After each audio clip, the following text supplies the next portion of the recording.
Hello, and welcome to another Escapement Show on this Coronation Day. We're not watching the coronation, we're streaming to you guys, so welcome. And I've got on my left, or my right, as it may be for you, Abdul R Watches. Hi, everybody. Check out his channel, Abdul R Watches. We've got Ben from Wonder of Watches, the YouTube channel. Check out his channel, please. And Jonathan Quayle Higgins III from the Swiss and John Show. Yeah, check that out as well. He did a great stream with Russell and Jamie Opulence and Swiss the other day about could he be a one-watch guy? And, we are all selling our watch collections and limit ourselves to one and done. But Thomas, I think we should, for clarity, we should tell the viewers that this is a recorded session because I spotted you, Thomas. I spotted you in a Union Jack suite at the coronation ceremony in the crowd. I've seen you. So. No, not me, unfortunately. No, I'm missing out. That's some kind of treason, Tom, surely. Can you imagine him in such a suit? Talking watches. Of course, King Charles wears a Parmigiani Fleurier. Yeah, he does, doesn't he? Yeah. Today as well? Or is he, because he has also some Patek's dress watches, and probably he's going to wear one on the leather strap today. I'm sure he'll get given quite a few gifts. He'll get given quite a few watches by different companies, won't he? I'm sure. Yeah, I don't know what he'll be wearing today, but So if any one of the viewers has spotted the watch on King Charles' wrist, please let us know. Yeah, put it in the chat. By the way, you know that I'm a big James Bond fan, and there is a new James Bond novel being announced. Now, guess the title.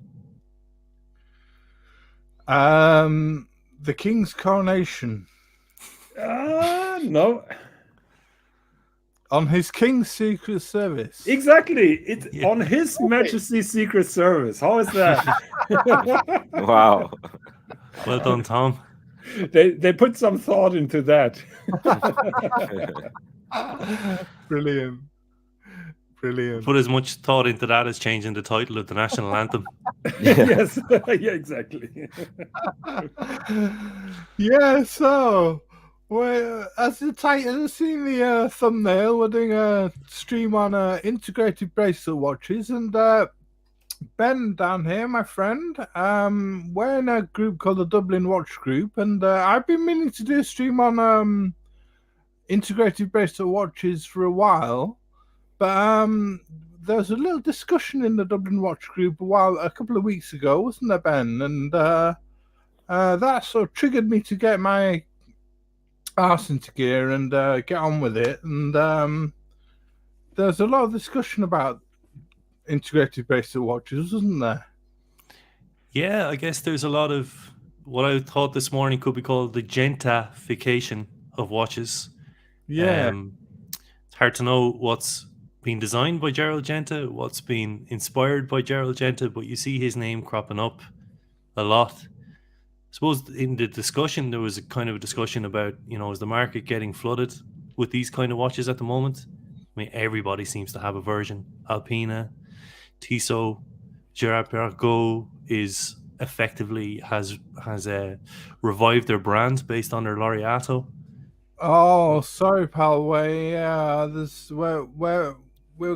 just doing a show by ourselves. Sorry, no link for the punters at the moment.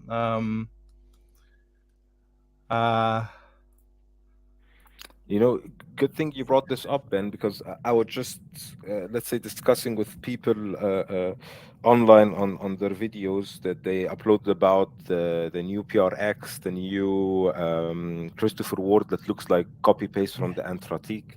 And 100%. I was telling them, this feels like, a bull market, when you look at the bull market, and this is like the highest point before the crash, you know what I mean? Like everybody's making integrated bracelet watches, and everybody's like, yeah, this is the coolest thing. And I think that's when it starts to being not cool anymore. You know what I mean? Doesn't Yes. like the big brand starts like if these guys are doing it, let's switch maybe to rubber, which I see also now in like the Tudor with the rubber one. You have a couple of Daytonas, Oyster Flex, and so on, and yeah, the Aquanaut. And I think we are at maybe the end of the integrate, at least from my opinion, at the end of being a hyped watch, because now Yes. everybody's doing it, right? Absolutely. Hi, Bobby. Good to Hey, see you, my Bobby. friend. Yeah, so I mean, most watches seem to stem from a few classic designs, don't they? I mean, you get the Submariner, the Explorer, a lot of the Rolex designs, and a lot of the Genta designs, the Royal Oak, and the Ingenieur, the Nautilus. I mean, a lot of what we see in the shops today stems from different designs, but I'll crack on with some of the things that about integrated watches that I've been looking at, and I mean, what I found is when we think of integrated bracelet watches, we often think of watches inspired by the 70s and Gerald Genta classics like the Royal Oak and Patek Nautilus.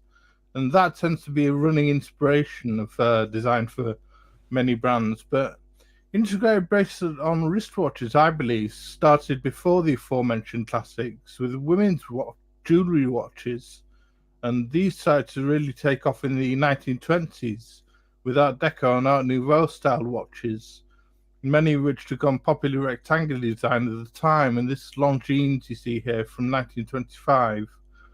With a platinum case and diamonds and sapphires on a white gold bracelet, you can see.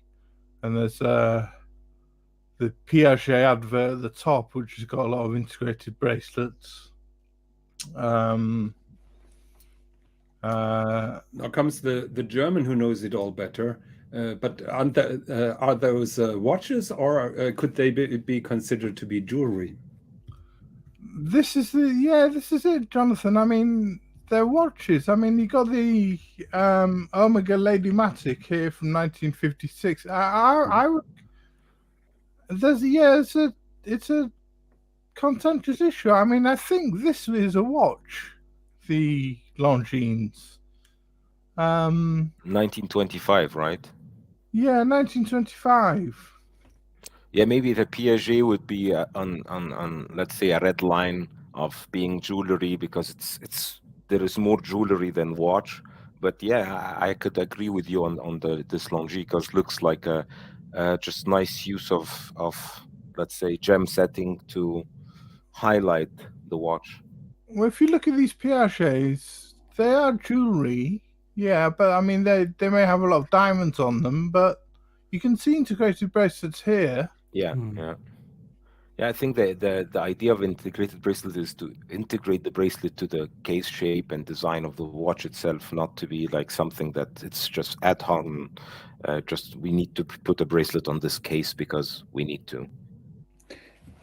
Well, I was making that statement just for the argument's sake, but I think the roots of those watches are all rooted in jewelry.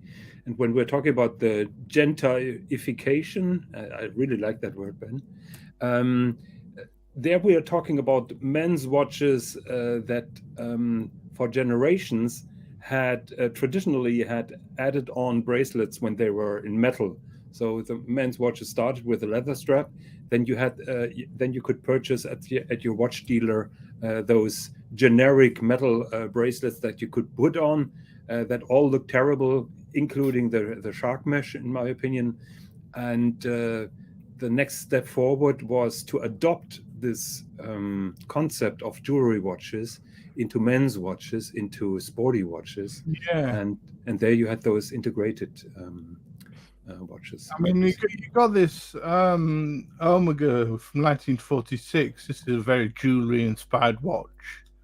And then other different ones there. But this Omega Lady Matic, I thought was an interesting one. And but yeah, you're getting into jewelry a lot of the time. But another one I thought was an interesting one was an AP that came before the Royal Oak, which was this one. This AP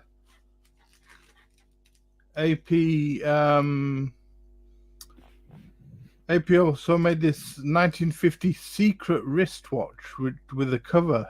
The cover closed became a pure Milanese mesh bracelet, and the caliber 5.7 SB was the smallest in the world, 18 karat yellow gold. And they also made an almond-shaped wristwatch.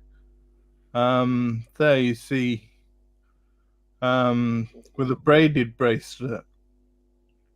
And in 1971, they made a brilliant hours watch, one of a kind piece that won the Golden Rose and Baden-Baden Award in 1971. That is beautiful. And, Yeah, very nice. So incredible how creative those watches are. yeah, absolutely. And would they be all categorized as ladies' watches, Tom? Yeah, I believe so. Yeah.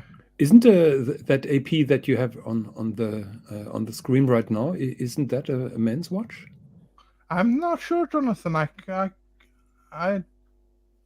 So it is model. I can't read it because it's too small. Can you tell me the reference number? Let's see. The model 5403 polish. Oh no, polish mesh integrated bracelet.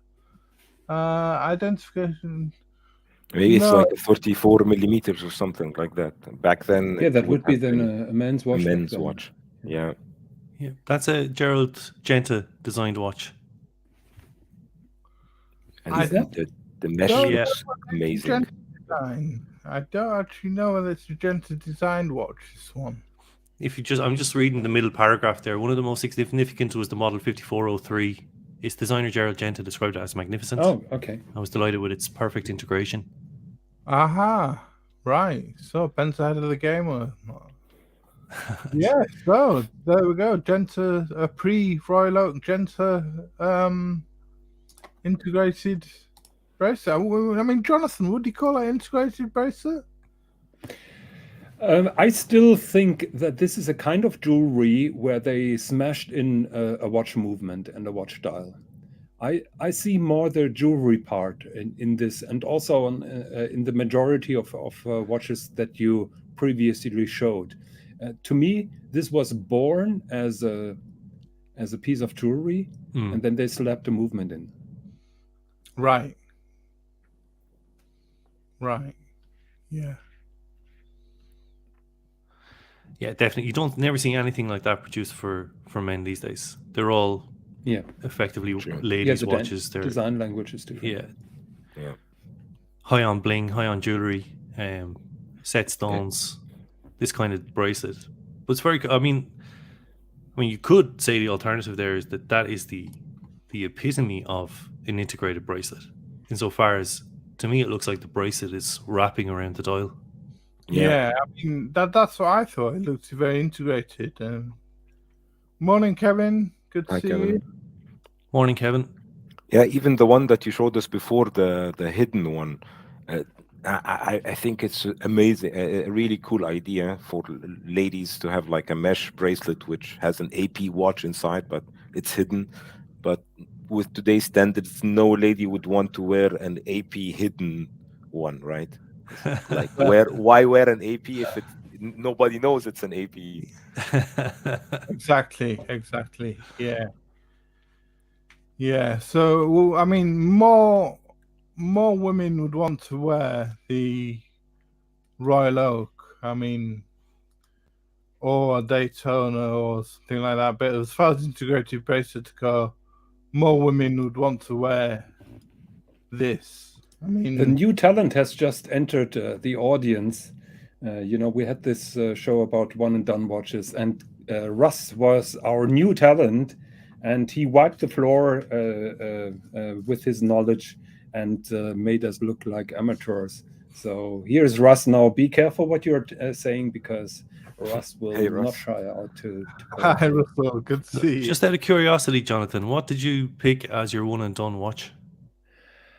You said that you couldn't have one. We made different scenarios. Everybody is trying to avoid that question, and I then tried to pinpoint my panel, and I told them, okay, if somebody would point a gun on your head and said, okay, I'm robbing all your watches, and you can only keep one, which one are you going to keep? Because with all other kind of questions, you're not getting a proper reply. So my reply was that I would choose my Rolex GMT 16750, okay, which is quite ironic, because on the Swiss and John show, it's not allowed to talk about Rolex, and it's not allowed to talk about value retention. Those are two big no-nos, and me being one of the... That's 90% of my watch chat, Rolex and value retention. Yeah, so my or our channel is totally different. No, it's good. It's funny because I've thought about it recently, and if I could sell everything and I had a one and done watch, I would also pick a Rolex GMT. Oh, but I'd get the new one, the two-tone with the kind of bicolor black and grey.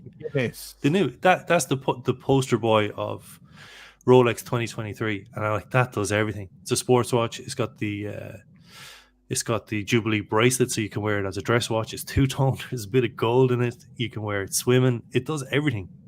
I think that would be an absolutely incredible one and done watch. Yeah, I understand where you're coming from.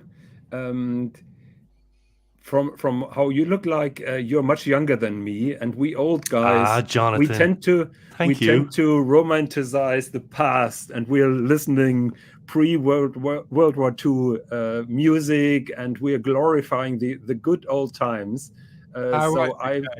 I discovered the beauty of vintage Rolexes a couple of years ago. Yes, that's why I made my pick. But I totally understand that a young crooked like you would pick a contemporary watch. Yeah, I don't own a Rolex. I have most of my friends do own a Rolex. It'll be my next watch, and I've spoken about like the 5-digit Datejust references, but I'm not sure I could go for that old jingly jangly kind of hollow end links, hollow bracelets, possibly not a hard lex, but a plastic crystal.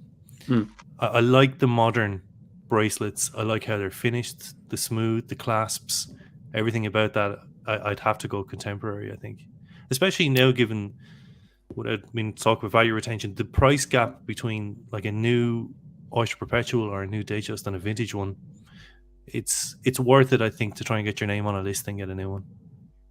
Yeah, I like the vintage ones. I'm a big fan of vintage Datejust. I had a 1969 Turnograph, which I gifted my mother, for reference. Like 1625 is the reference, and that bracelet was really jingly jangly. Like it's like it's you feel like, okay, I need to put it on a leather strap. I wore it on a leather strap, and then when my mother wanted the watch, I thought, okay, I'd gift it to her, a pocket watch. I do too. Like I have the 1976 one, and I have a 2007 one. So I could maybe like try them out, but the 1970s one is just sentimental because I got it from my grandfather.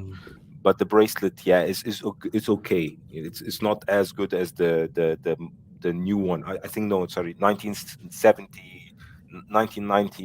the newest one I have, and that bracelet actually is quite good. Like the Jubilee bracelet from the 90s is okay. It's not as good as the newer ones, but like, let's say for if you're looking for price value kind of thing, it's worth it to save the $2,000 or euros or pounds.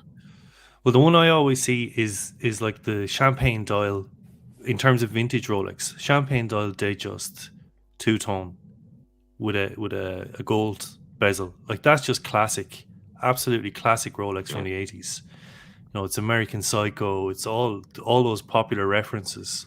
With a diamond dial, I can see that in my future, I have to say, at some point. Hi, Marcelo. Good to see you. Yeah, I really like the Datejust because it does everything, right? You can swim with it, you can go out with it. It's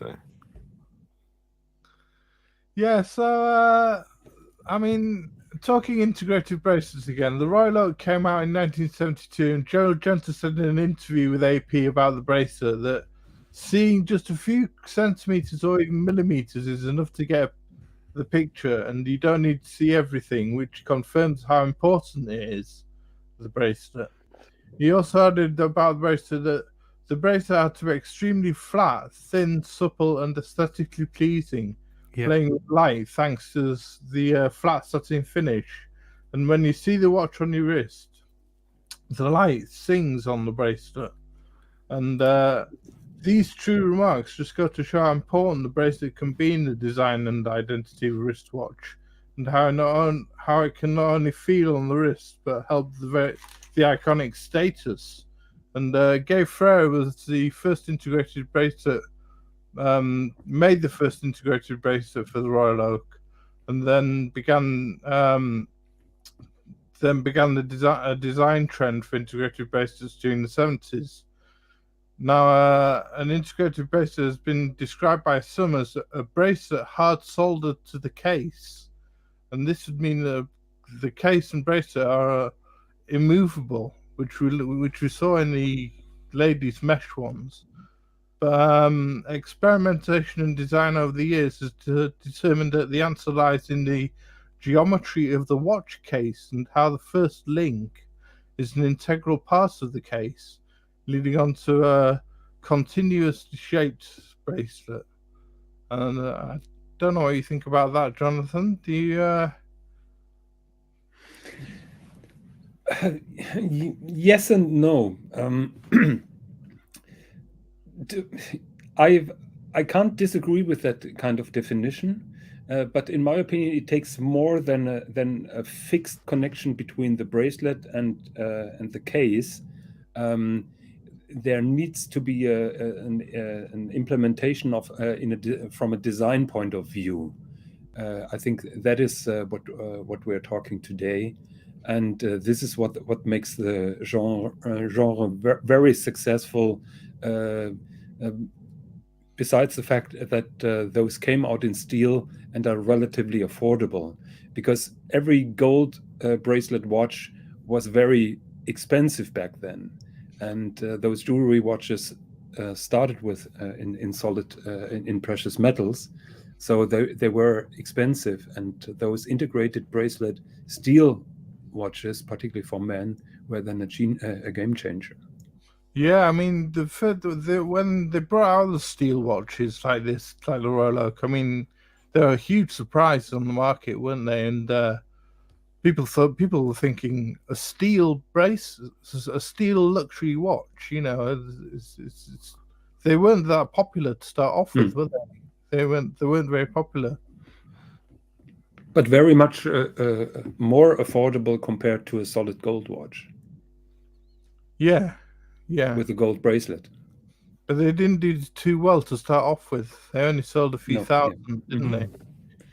Yeah, it took some time to catch up, and echoing Abdul's earlier comment, who said we are seeing the peak. I think integrated bracelet watches had their ups and downs already. So this has not been a tide going up now for 50 years. That has always been a wave development, and I remember the times when a two-tone Datejust was king, and nobody really cared about those integrated bracelet watches. Yeah, interesting. Yeah, I suppose, like, with a bracelet, integrated bracelet or otherwise, it's the part where most of it touches your wrist. The watch head only occupies 20% of the wrist. So you need it to be finished really, really well. I want all my bracelets to be like a fantastic example. I was just looking it up there. There's a Rolex Cellini 4350. A friend of mine owns one. It comes in gold and white gold. It's a square watch. I think it's from the 80s. 4350? 4350, yeah. And the finishing on that bracelet is like nothing I've ever seen before. And the interplay with the lights, it's in essence, the entire face of the bracelet is brushed, but then they've gone to the detail of polishing the part of the link that connects with the next link. So when Thomas, you maybe- roll, it's very hard to explain, but when you roll the wrist, then these center parts, they just catch the light, and you're just it's like looking at a disco ball or something like that. It's incredibly well finished. I think that's what Genta is talking about there. If you have an integrated bracelet, you have to put as much effort into the bracelet as you do the watch head. And then, as Jonathan says, it reflects the design of the watch head. There's so many watches now that they just don't put the effort into the bracelets. Like, I don't mean to be harping on about Rolex, but I don't think anybody makes a bracelet like Rolex. I tried on my friend's Oshin's AP in Geneva when we were at Watches and Wonders, and he commented how it felt sharp. And then we spoke to JCB the last time I appeared on the stream, and he kind of came up with the theory that, well, if you're coming from Rolex, then if you're looking at a sharp-edged AP Royal Oak, just the effort that Rolex put into their bracelets, they're just so smooth. And they used to use that as a selling point in all their ads in National Geographic. It's like, we put as much effort into the bracelet. So that's key to an integrated bracelet watch for me, that there's a huge focus on making that extremely comfortable and wearable. Particularly when, well, I'm amazed that they talk about soldering it to the case. Because, I mean, I love to swap. That's the one, I love integrated bracelet watches. I have a particular few favorites: the Alpine Eagle, the Bulgari Octo Finissimo. Yeah, coming to that, yeah. Yeah. But the downside is, like, this is a tank on a NATO, which is bizarre, but I just love to play around with straps and strap options. Yeah. So, I mean, the next one was the Perego Laureato, launched in 1975 during the sports watch integrated bracelet trend. It used a quartz caliber 350 movement. This was the first one that was introduced in 1971 and was 35 millimeters. And Perego continued making quartz Laureatos until 1995. And the bracelet was a flat link type, different to the bracelets they use now. And the bracelet they use these days has a much more contemporary H-link look, as you see on that one. I love that. Laureato was designed by an Italian architect, this one, called Adolfo Natatini. And the raised octagonal bezel was unlike anything on the market at the time, although many people now say it's a copy of Royal Oak's porthole design. And the Laureato had been an underdog for years, and it's come back in 2016, but it's gaining traction as of late. And the 42 and 38 millimeter case available with an in-house caliber GP 4500. There are also skeleton versions, and the partnering with Aston Martin, as we saw in the last show. But I love the Laureato as well. It's got that I love it. honeycomb But style, the Royal Oak. But sorry to interrupt. Back in the 70s, Tom, like, there was only a couple of year gap between the release of the Royal Oak, which came first, and then the Laureato. And the Royal Oak wasn't a hot watch. Jonathan alluded to earlier. The Royal Oak wasn't a hot watch until, I'm not sure when. It could have been decades later. So I think to call it a copy of the Royal Oak is a bit crass. I don't think it's true. This was designed by Gerald Genta as well. It's beautiful. It's one of my favorite. I would prefer this to the Royal Oak. So Thomas, maybe you can pull that picture up that I have in the background. I totally agree with Ben. I'm always running against or going after those people who call the Royal Oak being a rip-off of the Laureato being a rip-off of the Royal Oak. When people understand where the idea came from, here is where the idea came from. That is the cathedral in Florence, and you can see that dome-shaped tower, and that is octagonal. And the base below lower is round. And those two elements have been taken over to the Laureato. And you can even see, if you see the first Laureato and still the Laureatos that come later, the top of the bezel is not flat. It is domed, just like that dome. Yeah. So people don't understand where the difference is, where the inspiration came from. And particularly, this watch came very shortly after the Royal Oak. And back then, the Royal Oak was not a success. But I think it's very important to understand this guy who created that was an architect, and he was inspired by that dome of the cathedral in Florence. Wow, that's fascinating. Thanks. So maybe Thomas can show the first generation Laureata again, and there you can see still that slight dome on the bezel. This is not flat. This is domed. That octagonal part. Can you see that? Yeah. Yes. Yeah. Yeah, and here you can really see it. you can see it. Yeah. And I think I didn't know any of that, but I think that's one of the main reasons why I prefer this watch to the Royal. I think the Royal Oak is way too sharp looking. Those curves that you're talking about there, I mean, they're at the side of the case, they're at the dome on the bezel. I think they just, they just bring it down to bring that sharpness, take that sharp edge off it. Yeah. Other than that octagonal bezel here works like a wheel nut. So you screw that on. This is a functional part that is being screwed on. This is not a separate part. Okay.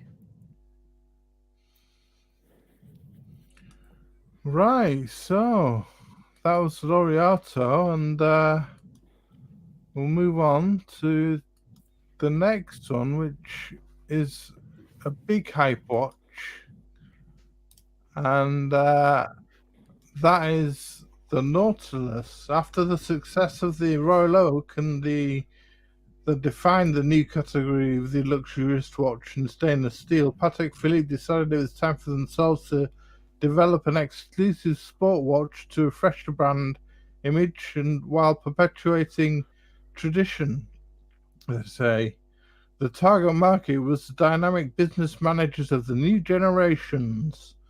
The design had to fall in the hands of Gerald Jensen. He said in a 2009 interview, "I was at a restaurant of a hotel and some people from Patek were sitting in one corner of the dining hall while I was sitting alone in the other corner. I told the head waiter, bring me a piece of paper and a pencil. I want to design something. And I designed a Nautilus while observing the people from Patek eating. It was a sketch I completed in 5 minutes.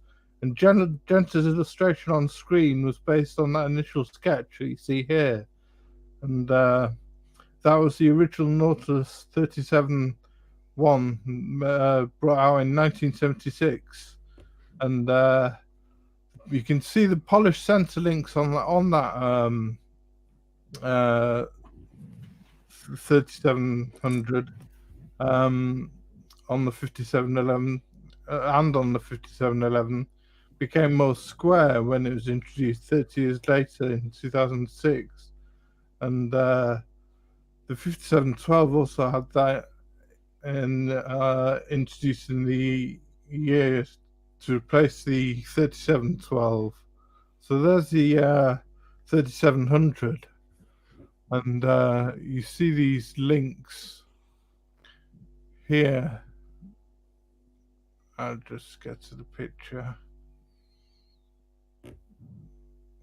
Way down. They sort of change a bit from rounded links to squared off links. Yes.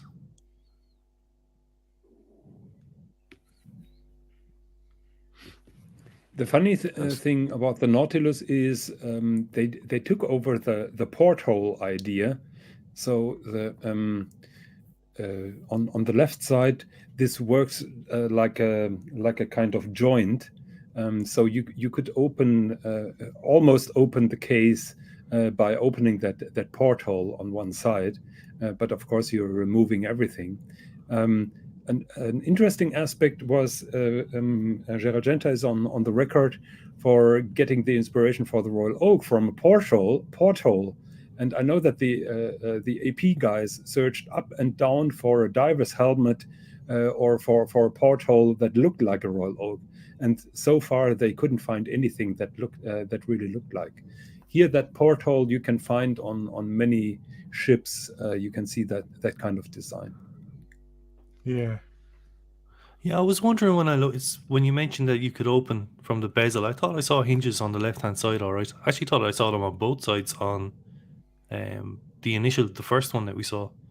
It's a long time ago that I opened a Nautilus myself, so yeah. I think you can open it from one side because there are screws attached. So I think you could theoretically open it like a porthole because it looks a little bit like a joint here on the left. So that was Genta's first design in that. So Russell says hinge on left. So if he confirms, he's always opening his watches, his Pateks. Okay. Really? Wow. No, he doesn't. Jesus, he's brave. We were joking. We were just joking, and he was. We were arguing about. We always argue, Russ and I, because he's one of the first Patek fanboys that I know, and yes. Being German, I'm more the Lange fanboys, and of course. I'm a Lange. My Grail is an 1815 chronograph. Very good taste. Forget those Patek shitters. Go for Lange. But he was jokingly saying, now that we can't find an agreement, I'm gonna tear my split second chronograph apart. And I told him, good luck if you go to Patek with your watch and a bag of parts and tell them please put that together again. Yeah. So I would like Russ to see their faces. Like Russ has good taste, like a split second chronograph, like that's the Patek that you want to buy. A Patek dress watch. I have no interest in these Patek sports watches. They're affiliated with particularly the Nautilus. The Aquanaut I like. I haven't held either of them, so it's hard to comment. But like I hear like the 5711 it's got a poor clasp. It's held together by pins. It's received a serious upgrade with the 5712. In terms of money retention, it blows my mind. It's mind-boggling how much the 5711 goes for. And then, it's associated with celebrity, the Ellen DeGenereses of this world, iced out Pateks with wrappers. There's just, I don't know. When it comes to Patek Philippe, your chronograph, your dress watches, your grand complications, big dates, that's what true Patek Philippe is for me. Yeah. I can't disagree with you. With Russ, it's a little bit a problem because his split-second chronograph was just a lucky shot. He's just trying to amass all those watches, and so he got lucky once. So he's not really a picky collector. Does Russ own sports Pateks? Yeah. Unfortunately, he has a lot of the rose gold Nautilus, I have to say, is absolutely killer. It's a killer watch. But the 5711, I just don't get it. Like steel. When did steel? 5711 is fine, very slim but stiff. Okay. Russ, we are not talking about bending those large parts. There is a hinge in the middle. You realize that. So if you're talking about the clasp being stiff, you shouldn't bend those flat metal parts. There is a hinge where you move it. So Genta's next design in 76 after the Nautilus was the Ingenieur. And I know you really like this at Watches and Wonders, didn't you, Ben? First developed in the 50s for the technicians and scientists, a bit like the Rolex Milgas and Omega Railmaster were in the 50s, with Faraday cages to make the movements anti-magnetic. The original Ingenieur was the 666 reference. Very durable and 36 millimeters. It had more beads of rice bracelet style bracelet, and upgraded in the 60s to the 866 reference. The dial and hands changed, with pencil hands appearing instead of the Dauphine hands on the 666. And numerals all around the dial instead of just quarter Arabics. In 1976, just after they designed the Nautilus, Joe Jensen made a major change to the design of the watch and delivered the Ingenieur SL. He took away the dressy aesthetic before and changed the round case.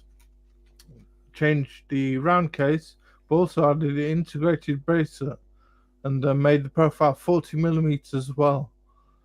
This was the 1832 reference. However, it wasn't amazingly popular, and less than 1,000 were produced. Jensen's design stuck through other engineer references in the 80s and 90s, but it changed slightly in 2005 with a 42.5mm case, and it has been partnered with Mercedes-AMG and had chronograph versions and even a constant force tourbillon and perpetual calendar version, as well as being made from ceramic and carbon and solid gold. And as we all know, it was reintroduced in the integrated age-link bracelet Genta format with added crown guards and watches and wonders this year. And I believe you really like this watch, Ben. It wasn't so much that I liked this watch insofar as I loved what IWC did at Watches and Wonders. Their booth was far and away the best presentation there. Yeah. It was incredible. All the staff were dressed up as scientists. They were really exaggerating the whole science and, as you were talking about, Faraday cage and the engineering influencer on this watch. The watch, it looks great. It's fine. I think some of the older IWC engineers look just as good as the new one. The dials are great for sure. The price point on it is just ridiculous for my money. You're talking 15,000. A friend of mine sent me a link to a Frédéric Constant tourbillon today in their high life range. That was 15,000. It's a hell of a lot more watch than this one. And disappointingly, I think the caliber in it is based on an ETA 2892, which are bulk supplied. And a lot of their watches, again, I'm open to correction here, what they're calling their own references are effectively based on ETA movements. So to be able to charge 15,000 for a movement that's readily available like that, that they can bulk buy and then modify, obviously they're modifying it greatly themselves in-house. I just don't understand the price point on it. I think there's much better value out there.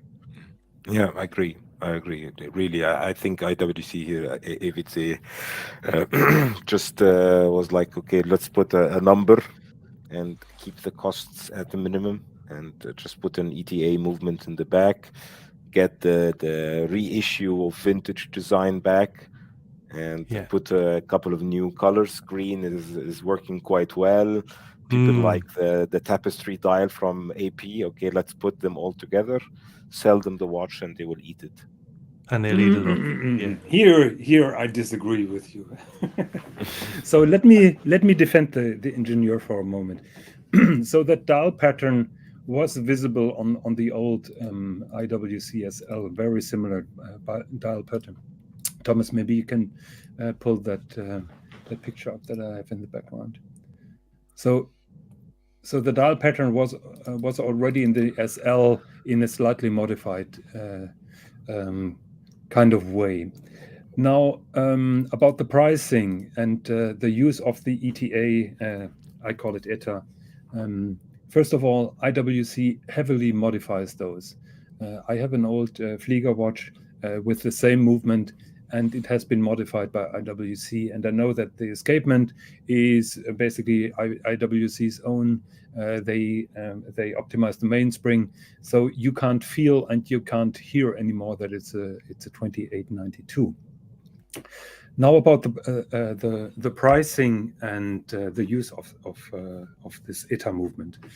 I had the predecessor to this particular watch, which was a little bit more edgy, which was 42 millimeters, and it had IWC's own movement, which is a chunky monkey. It's really big, it's thick.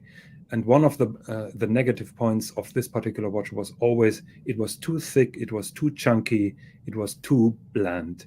That was the one that has been done in cooperation with AMG Mercedes. The one part of the problem why this is so thick is that they still use that soft iron cage for magnetic protection, and that adds height, because you have a soft iron plate between the movement and the case back. And I applaud IWC not having stuck with their in-house movement, because the new engineer would be the same thick thing that they made in the past, and that would not be successful. So keeping that in mind, I'm happy that they used the ETA-based movement and not their own movement. I agree that the price is slightly too high. Let's keep in mind that IWC were never cheap watches. The SL, the old one, was never a cheap watch. It was always above a comparable Rolex watch. So it is not something new that IWC do with this kind of watch. No, I'm glad to hear you defend it, because I love IWC. I love the brand. I love how it's juxtapositioned with Rolex. And my favorite watch at Watches and Wonders was one of their Flieger chronographs, a green dial in a rose gold case. It was absolutely stunning. It actually, I thought it actually topped the Ingenieur. There was so much hype around the Ingenieur at that show. Like, everybody just flocked to it. Everybody wanted to see it. Yeah. It'll be very interesting to see what happens to it price-wise on the secondary market, whether it loses value. I'm pretty sure it will. They try to control the distribution at the moment by supplying boutiques only with this particular watch. But I think that will change. And as soon as it changes, ADs will heavily discount that, which means then a drop on the secondary market. Yes. And don't get me wrong, I'm not happy that this watch is so expensive.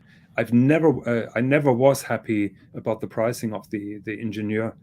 I'm just defending IWC against some people who make it sound like it's something totally new. IWC have been positioning the Ingenieur always very, very high. So the next of the 70s releases was the Vacheron 222. That came in 77, just after the Ingenieur in 76. A year on from Nautilus's creation. This is the re-release. This is a reissue in gold. But a year on from the Nautilus's creation in 77 comes around, and Vacheron Constantin celebrate 222 years. For this anniversary, German-born designer Georg Hayek, who was 24 years old at the time, designed the Vacheron 222. He had worked as a designer for Rolex for 4 years before starting his own business, Hayek Styling. And the watch used the same ultra-thin JLC 920 movement as the Royal Oak and Nautilus. But the bracelet was made yet again by the masters Gay Frere, who started by making pocket watch chains in the 19th century and became the best watch bracelet manufacturer in the world that Rolex ended up buying in 1998. And when launched at Basel World in 1977, the 222 was sold on a set with a money clip that matched the bezel and the Maltese cross at the bottom right-hand corner of the watch case. And there was a 37mm jumbo model, a 34mm mid-size case, and a 24mm quarter women's model. And the 222's 8-year production, just over 1,300 ladies models were sold, and around 1,000 mid-sized models, and approximately 700 jumbo models, according to factory records. So it just goes to show that these integrated bracelet watches weren't that popular at the time. They were horrible. Particularly Vacheron were struggling. They were almost bankrupt. The main value of Vacheron for decades was that building at the Tour de Lille in Geneva. People were joking for decades that this building is more worth than the entire company. And the Triple Two was a failure, and Vacheron really let that die then silently. And just recently, people discovered the beauty of it, and I find that really surprising and astounding. By the way, Jörg Husek, who designed this, was then later in charge in modernizing all the big integrated watches that Gerald Genta introduced. Husek was working very much on modernizing Ebel, Tag Heuer, many watches, and Omegas. For example, the first constellation, the upgrade to that slightly domed constellation, that is all Jörg Husek. Really? Yeah. Okay. Wow. I met him once in Basel, and he showed all the prototypes that he created, and it just was eye-opening what he's done. And he did that all over again. Those integrated bracelet watches were all flat metal parts, and he rounded all of them. And the Triple Two showed the first this first idea from that bezel, which was a little bit three-dimensional. That Triple Two, Turkey Vulture made a comment there. It's a stunner. It's an absolute stunner. I think that was in 2022. Was that last year, Watches and Wonders? It was the highlight of it. I think so, yes. Yeah, it was. But you've been complaining about watches being overpriced. How much is that one? How much is that one? Well, the Triple Two, in my opinion, is really overpriced. They priced it very, very high. Well, you'd expect it to be in the maybe 40,000 mark, 40,000 I euro. would have hoped that they would be below 50. Yes. Yes. Like solid gold watch head, solid gold bracelets, usually around 30,000, and then with the VC name. I love it, Ben. I think it's absolutely stunning. It was my favorite watch of last year. It's absolutely classic. Yeah. So, Thomas, are there hopes that they will do it in steel one day or two-tone? There's been talk about it. Yeah, of it coming back in steel. Yeah. Yeah, they're selling it for $70,000. Holy moly! Really? Yeah, that's twice as expensive as I thought it was going to be. Yeah. That's quite nasty, in my opinion. Yeah, you're right. And another regret is that they didn't use the JLC movement, the 910. Yes, 7.95 mil thick. I mean, that watch is just going to be an absolute joy to wear. Yeah. So, I mean, people complain about homages and the original design with watch brands, and but watch brands copy every facet of other watches and off each other, especially at low price points. And the Alpina here, I've got a little round called the Pretenders, which I've called it, and the Alpina looks immediately like the Ingenieur to me. I don't know what you think about this one. I like it.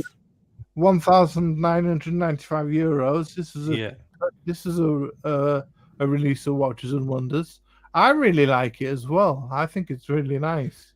Yeah, the design element is a bit all over. They've taken the left and right flanks from the Nautilus. They have the bezel from the Ingenieur. Then they have a kind of a roundish square case behind it. Seems to be the design element stolen from multiple different watches and then put all together. Yeah, it feels like you fed an AI pictures of the most, let's say, most famous integrated bracelet watches and tell them, hey, make me a new watch. You know, like okay. You know that H. Moser, Swiss. Exactly. Yeah, that's what I was thinking this morning. It's like Alpina's version of that H. Moser Swiss. Yeah, exactly. Yeah. You know, the only original thing on that Alpina is the crown. I was just gonna say the crown doesn't remind me of something integrated bracelet, but maybe a Richard Mille or something, right? But correct me if I'm wrong now. But didn't Alpina like the one with the couple of dials? That's a regulator watch. I think they might Yeah, have released that yeah. before. It might be a reissue. Now I know, like a lot of these brands, like even the Tissot PRX, the Laureato, the Ingenieur, they are, in fairness, they have made those watches before. Yeah, that's the regulator one. That's the regulator. I might be wrong, but I think now it may not have looked like that. Yeah, they did have a regulator in the past before, and it did have an integrated bracelet, but they have drastically redesigned it to make it look like everything else. Yeah, but I'm gonna defend Alpina here for a moment, and I've seen those pictures of that new Christopher Ward that pretty sure Thomas will bring up very early or very soon.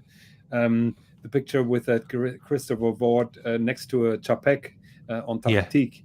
Yeah. And I told to my friend who sent me that, in all fairness, you could put all watches next to each other and have the virtually the same effect. That's true. The recipe book is very similar, and everything has been done already. And who can you blame for taking some key elements for that integrated sports watch? But they all end up being a little bit similar. I agree. Yeah. Well, look, I mean, if you want a good quality integrated sports watch for under 2K, I think that's a really good way to go. Yeah, I was just gonna say, like, I do think that Christopher Ward took a lot from the Antratica, but who can you blame, right? If you want to buy a watch for that price, you have to pay. You pay so much less for a Christopher Ward than you get, let's say, a little bit from that watch, like the design cues, the looks, the feel, and everything. Well, Christopher Ward took the 12-sided bezel from this Zenith device Skyline. I never even I never even noticed that before. This has got a bracelet just like the Nautilus. That's like their main USP. I mean, they're calling it the 12, but it's not a USP at all. Well done, Tom. I never picked up on that at all.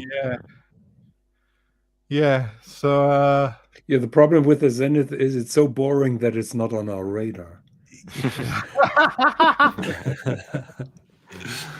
I used to love the previous one to this before they did the waffle dial, just the Sunburst blue dial Zenith Defy in titanium.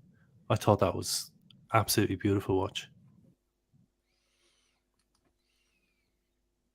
Yeah, Zenith has in their back catalog couple of nice integrated ones. They have this I think back in the 80s, this cooperation with, or one couple of watches with Movado. They had one like a really thin quartz watch, two-tone integrated bracelet with a black dial that looked really nice. My grandfather had this one. It's a little bit on the small side, but it looked really, really nice.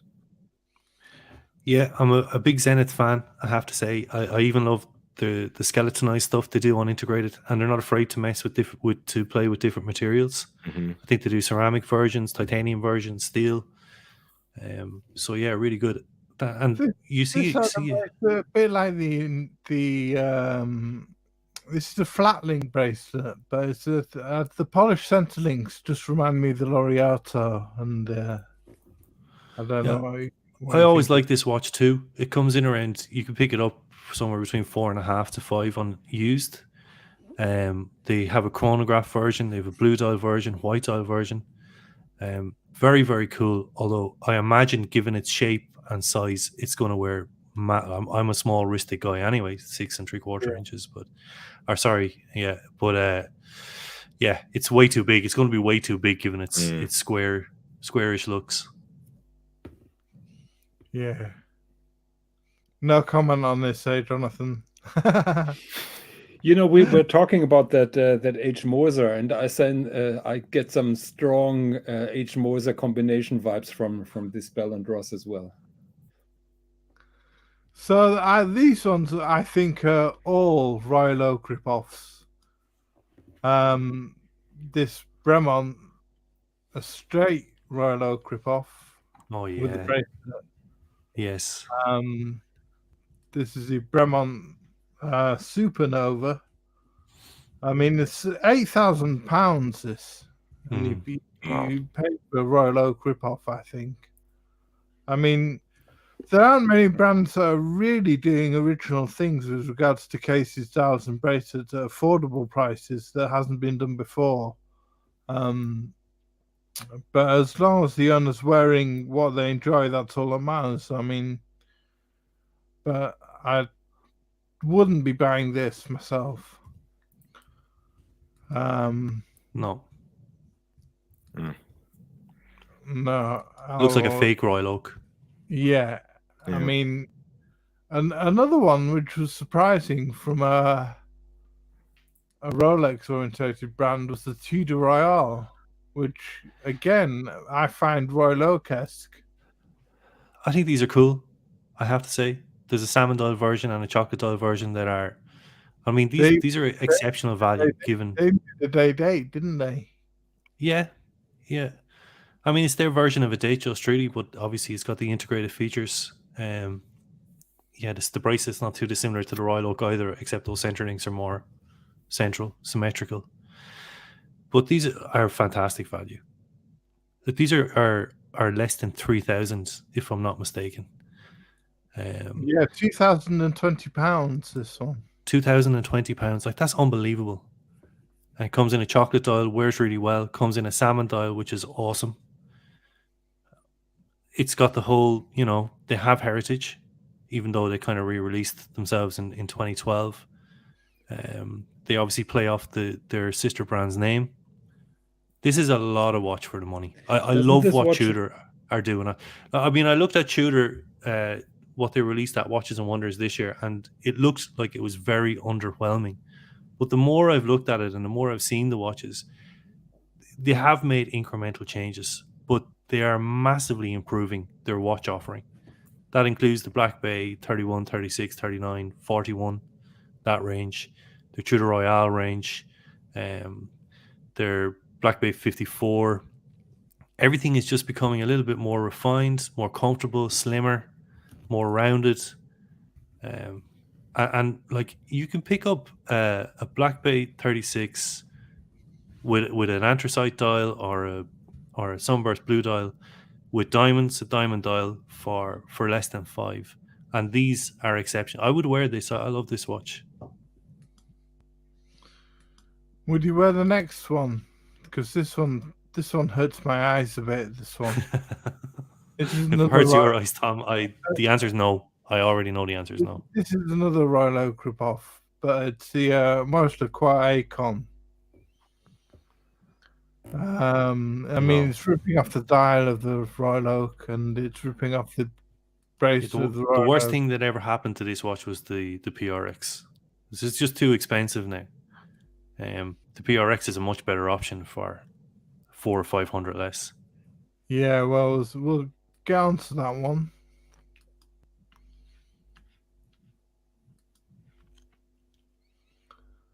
The PRX. Now, this is quite a. It's been a sensation, hasn't it? £610 for the Palmatic 80 movement, and best value integrated bracelet prospects on the market, really, isn't it? It's been a sensation, very popular. It's got that waffle dial, and it's got that integrated bracelet, and at the price point, it's been a huge success, hasn't it?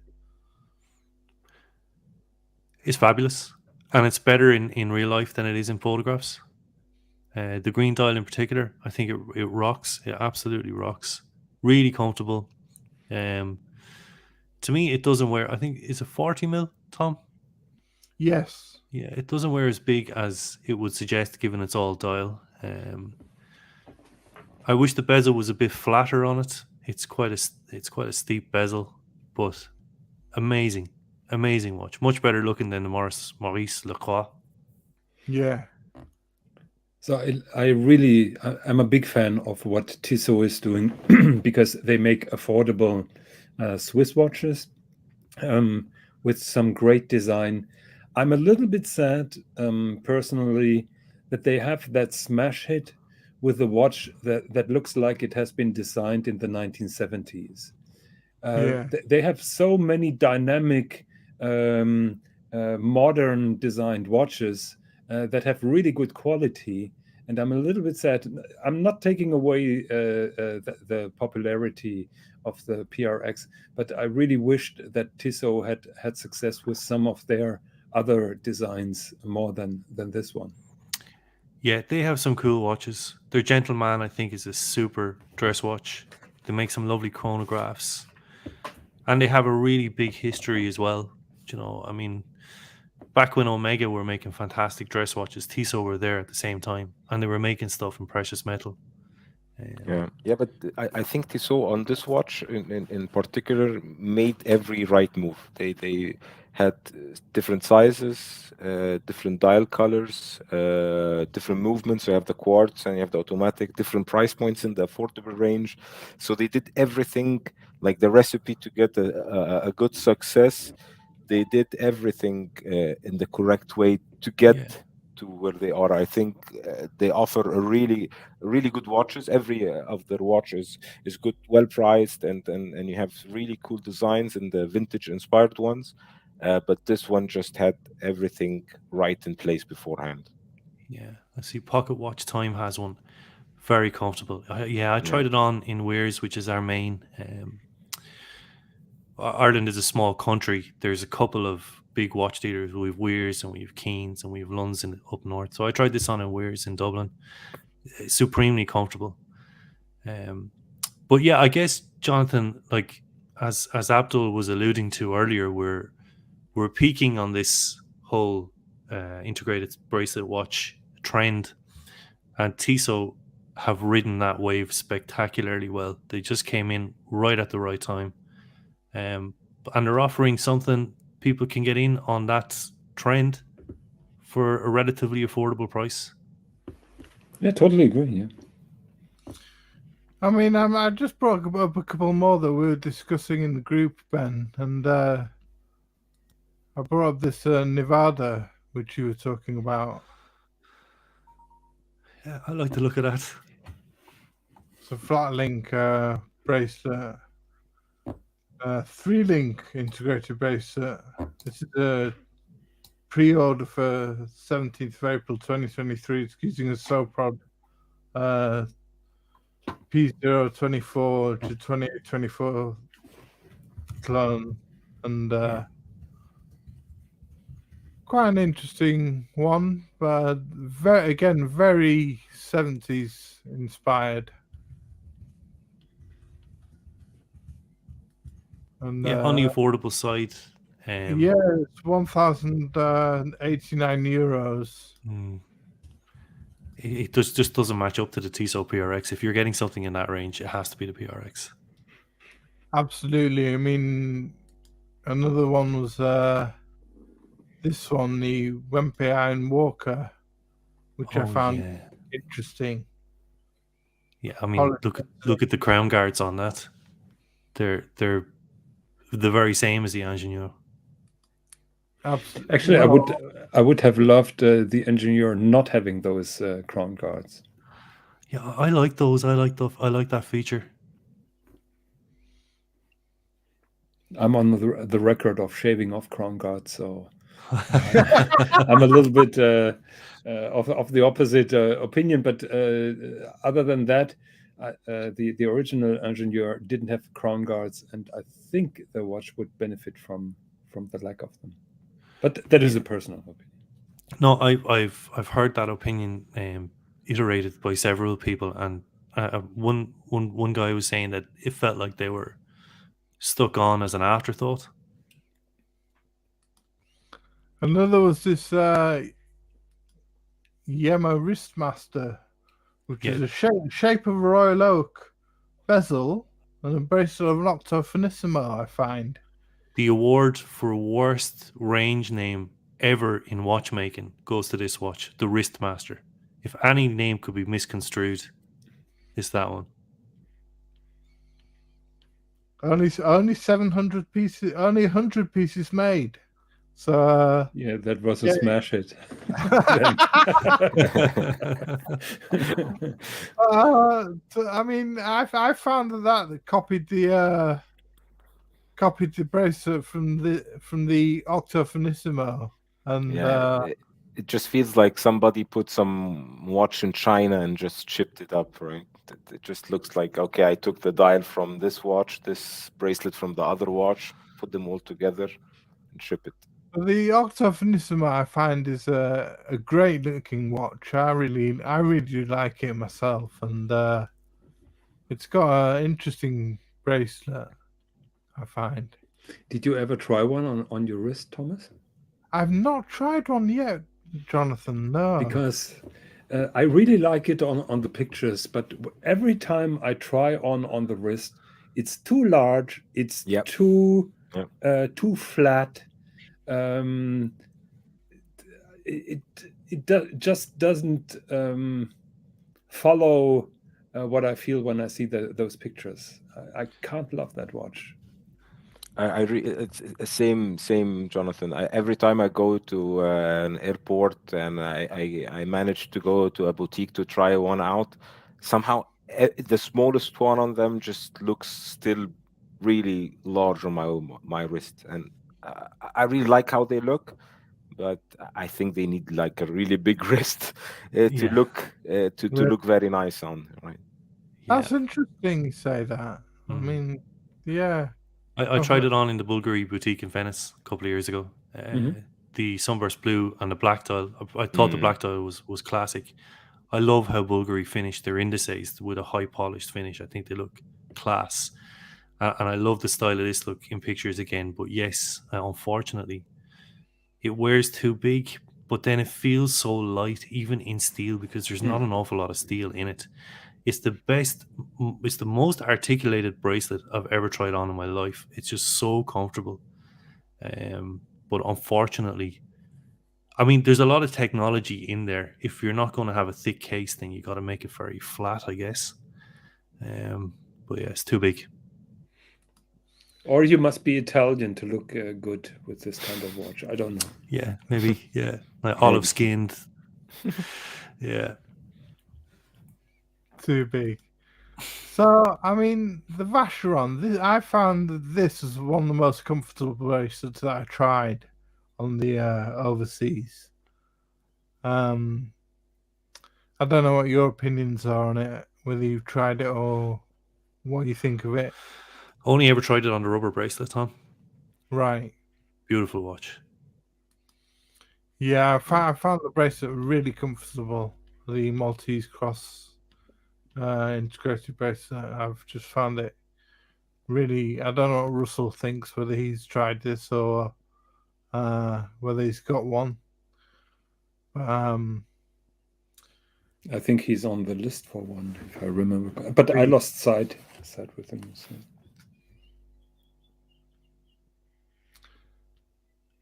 I prefer the black dial. Really? Russell's saying the Octo does wear too large. Yeah. Yeah. But like it suffers from having, like on the integrated bracelet side, the lugs are, there's a massive width between. Like that bracelet end link must be 24, 26 mil or something like that. So it's a very unique, I've had this argument with my mate Elton a good bit.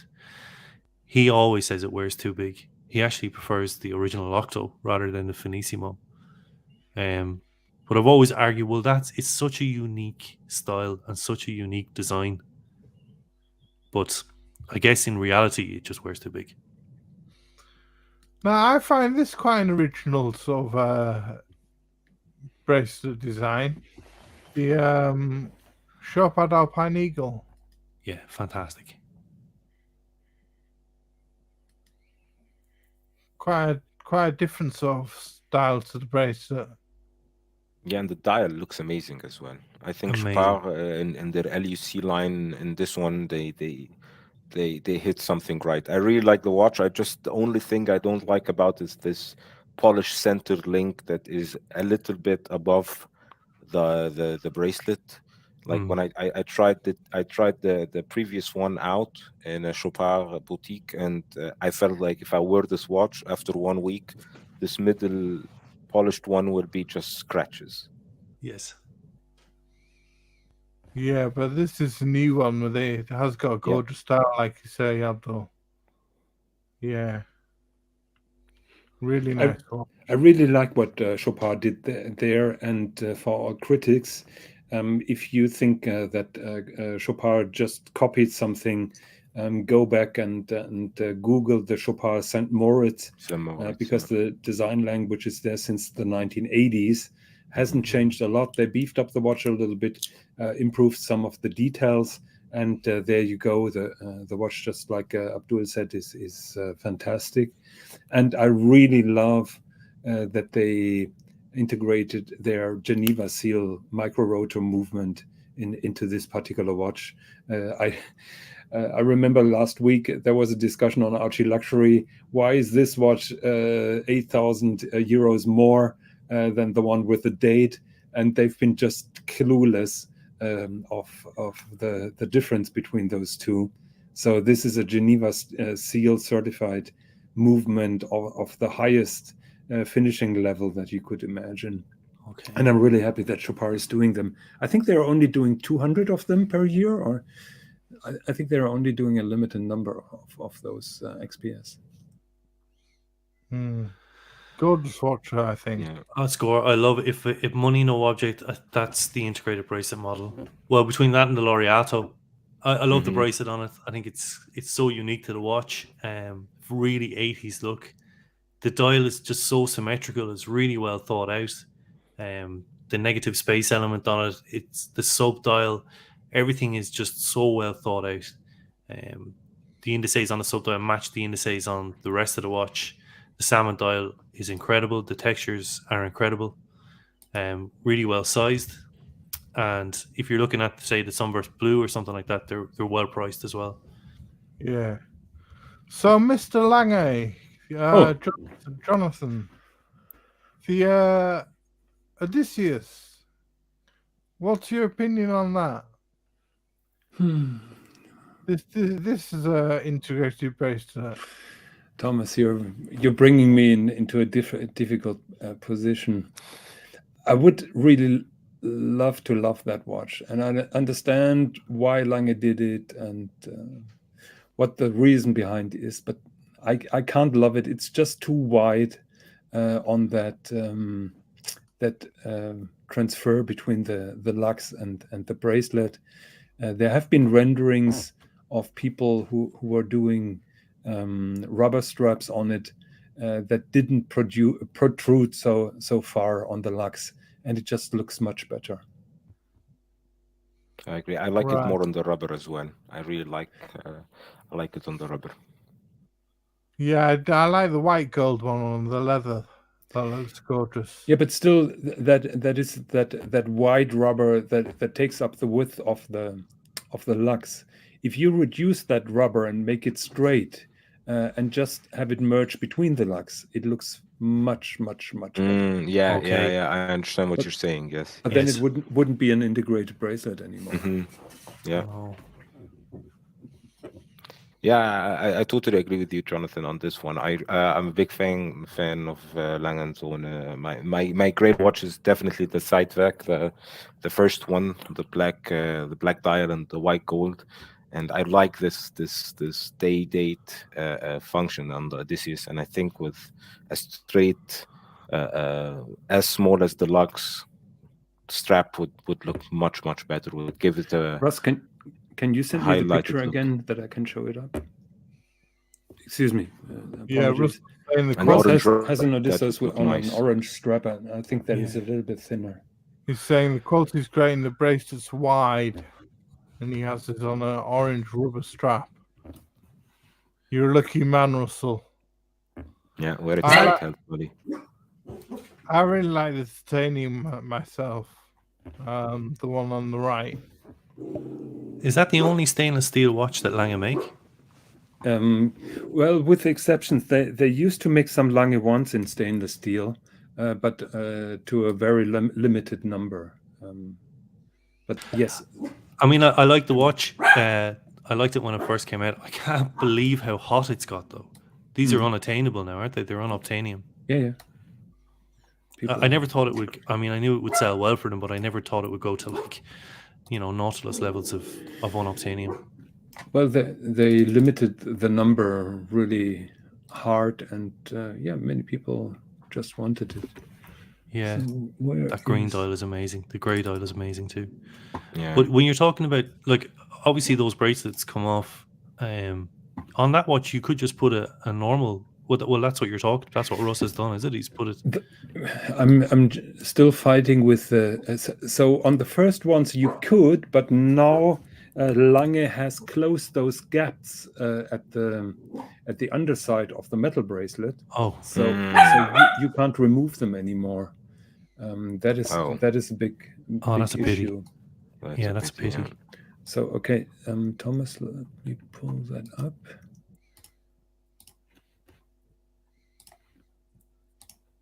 There you go.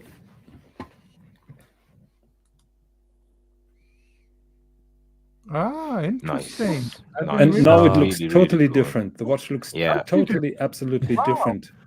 That's the shit.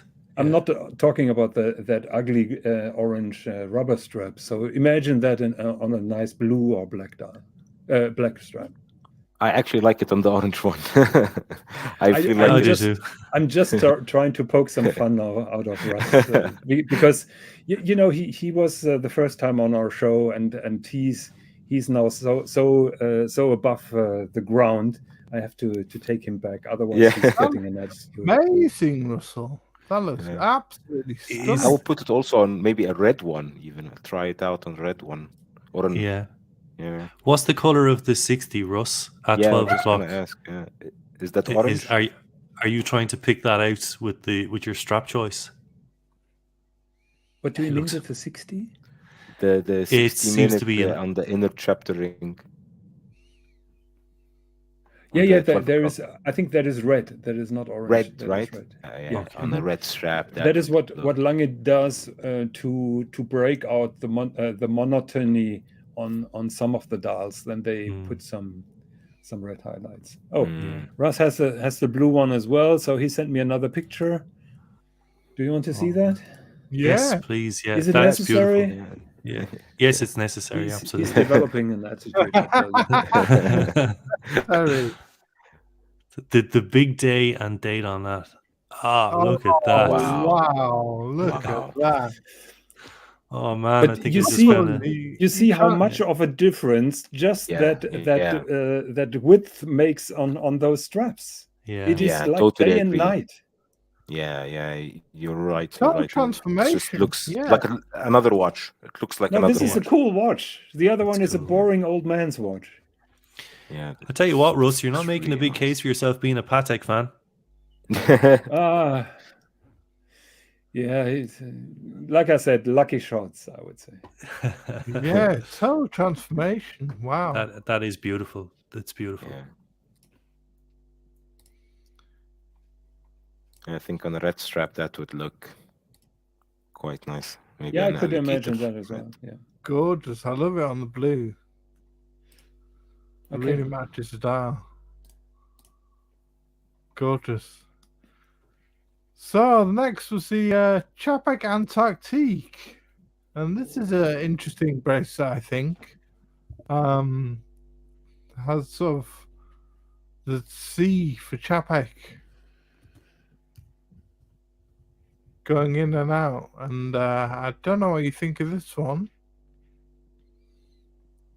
This isn't the usual Antarctique dial that we see, not the honeycomb dial or the pattern dial that we were familiar with. This is a sector dial style that they've gone for on this one. It's beautiful. I think it's beautiful. I think the quality with Patek is unparalleled. It's up there with the best. It is, yeah. Yeah, their case backs are amazing. The finishing is amazing. Super. It's a beautiful watch. Jonathan's wanting to share the Lanakai. He loves that one, don't you? Wow. Yeah, this was a collective. This was like a what's the word? A collaboration yeah. with Chapek from the collective, which is like a watch group. Yeah. Amazing. Yeah, The dial This is an enamel dial mesmerizing. Yeah. inspired by the beach of Lanikai on Hawaii. And this is so gorgeous. And Yeah. boring. Russ has one on order. Really? This is not a watch you're never going to get. Like, I don't like this watch from the photographs, but it's not a watch that you can make a judgment on from photographs. You'd have to see. Have you seen it in reality, John? No, nobody has seen it. At the moment, Okay. there are only prototypes, and they reserve the right to change the color. I think they're still working on the color because I've recently seen some pictures where the dial was significantly bluer, Okay. and I didn't like that. I love blue dials, and usually I'm not a fan of turquoise No. colored dials. But I think if I really hope they take exactly this tone of dial and make it like that. By the way, this is an enamel dial. Yeah, Wow. that's Wow. it's really what I mean when you have to see that stuff in person, and like enamel is notoriously difficult to work with. So. Yeah. But here we have a problem, and we had a discussion about that recently. In the old days, there was a watch you could try it out. You have it on your wrist, and then you decide, do I want it or not? And today it is totally a no-no. You're getting a rare watch and you sell it because you don't like it. Then you're being called a flipper. But on the other hand, just this particular limited edition was sold out within a day. It was only presented on the internet. Nobody really knows which tone of dial it will have on the final product. I trust Chapek to make it 100% right. But what happens if you see the watch and you say, I'm not loving it? And then you have to sell it, and then you're being called a flipper. So part of that problem is that those watches are so rare, and you have to pre-order them basically unseen. Yeah.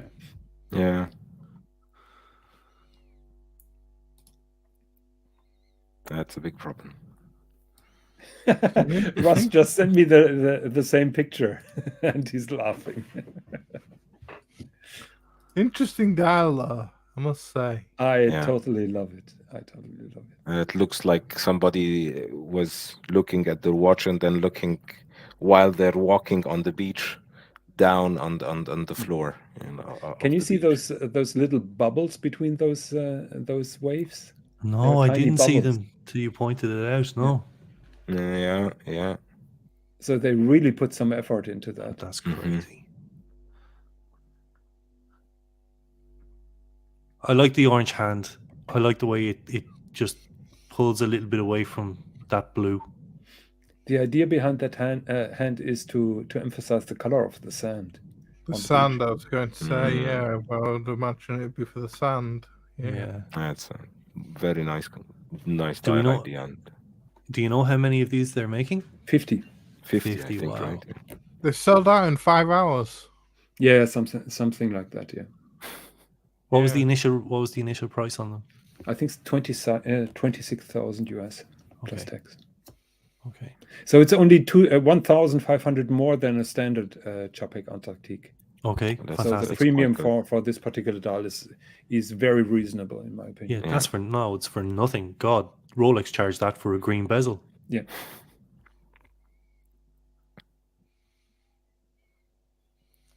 Yeah. So, I mean, the normal Chapeks are about 20,000, are they? No, they've gotten more expensive. I think in the US it's 24,500. Right. US dollars. So they got a little bit more expensive now. But they upgraded the integrated bracelet. On the first, there have been some customer complaints that this polished part is too wiggly. It's moving a little bit too far up and down. and apparently they fixed it, and they're now retrofitting everything. If you look very closely where you see the buckle, you can also see they have now the buttons for the buckle release, and they have a micro extension also on the bracelet, which was also a point of criticism. That's brilliant. Right. I love that they're listening to feedback. Oh, Yeah. Chapek is run by watch enthusiasts. Right. You can see that from every move they do. Have you ever seen the watch box from Chapek? No. No. That comes with spare links, with a rubber strap, with all kind of tools to adjust your bracelet, to remove the bracelet, to remove some pins. So it's an entire toolbox that they give you with the Really? watch. It's insane. Wow. You can really feel the love that they put into their watches. Yeah, that adds just a huge element of value for me. That Yeah. they look after their customers to that degree. Totally. One little detail. I'm a member of the Rolex forum, and there is a Chapek thread, and there is one of the big guys who is importing them in the US, and he's replying to each and every single one of the questions. I love that. He's keeping people up to date, and that is just such a nice personal touch. It's amazing. Like, I mean, you look at the likes of Rolex; they just seem to be on another level. Their correspondence with their customers is minimal. Yeah. So to feel like you can form a relationship with a brand like that is awesome. Absolutely. Yeah. Yeah. Great. Love Chapek. And By the way, I met the Russ on the Rolex forum. That is how sad it is. so, I mean, another one which I'm a huge fan of is the Moses Streamliner, and I think the integrated bracelet on that is, I'm a big fan of it. It's if you just look at that bracelet there. Yeah, I love it too. Although the green dial for me tops this one. Yeah, the green dial's been discontinued now. Okay. Unfortunately. Okay. It's been replaced by this this one here. Smoked salmon. I mean, I take it. Yeah, and this is 20,000 Swiss francs. But I mean, the chronograph is the OG for me. Oh yeah, don't get me started on that. Go on, Jonathan. Let's get you started on it. I totally love that. I tried it on 1 year ago in Milan. I visited a friend who has the coolest independent watch shop in the world, in my opinion. And he showed me one of exactly that watch, the Streamliner Chrono with the blue dial. And I didn't want to take it off. It's gorgeous. I mean, I find this an original integrated bracelet, sort of... Yeah, like the dedicate. Like this is what I was talking about with the Cellini that I referenced earlier. You see the way they've polished in between the links. So all the links are brushed, and then they've polished in between them. So as you do a wrist roll on that, then the polished pieces pick up the light, and the whole thing just sparkles. Like it's that level of attention to detail. Plus that bracelet is, I imagine, hugely articulate. I'm sure Jonathan can testify to that. And it's tapered. You can see the attention gone into that. Actually, I think that's reasonably well priced at 20 grand. No, that is 40. Oh, that one's 40. That is the chronograph. The three-hander, I think, is well priced for 20. The three-hander is 20, yes. Mm-hmm. But we've been talking earlier that basically all integrated watches have a certain recipe or formula, so everybody's cooking from the same pot. This is the example where what can happen when you really put in effort and do something revolutionary and totally different. Yeah. Yeah, one of our ADs, Paul Shearns, is going to be stocking H. Moser, so I can't wait to get up there and try some of these on. Yeah, really? They're going to be doing a Moser? Yeah, fantastic. Oh, wow. Brilliant. Fantastic. It's brilliant. Nice.